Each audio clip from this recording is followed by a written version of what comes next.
ঠাকুরগাঁও জেলার রুহিয়া উপজেলার ফরিদপুর গ্রামে একটি হনুমান দেখা যাওয়ার পর সেটিকে নিরাপদে আটক করে বন বিভাগকে অবহিত করেছেন স্থানীয়রা। ঠাকুরগাঁও থেকে রহমত আরিফের তথ্যচিত্রে।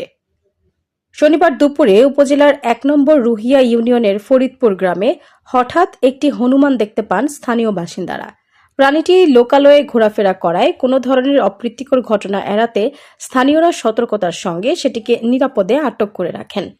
স্থানীয়দের ধারণা, সীমান্তবর্তী এলাকা দিয়ে হনুমানটি ভারত থেকে বাংলাদেশে প্রবেশ করেছে।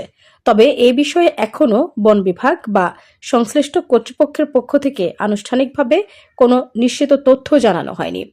ঘটনার খবর পেয়ে বন বিভাগের কর্মকর্তাদের অবহিত করা হয়েছে। তারা ঘটনাস্থলে গিয়ে হনুমানটিকে উদ্ধার করে প্রয়োজনীয় ব্যবস্থা গ্রহণ করবেন বলে জানা গেছে। এদিকে বিরল এই প্রাণীটিকে একনজর দেখতে গ্রামের বিভিন্ন এলাকা থেকে উৎসুক মানুষ ভিড় করছেন। স্থানীয়দের প্রত্যাশা, বন বিভাগ দ্রুত হনুমানটিকে উদ্ধার করে নিরাপদ পরিবেশে স্থানান্তর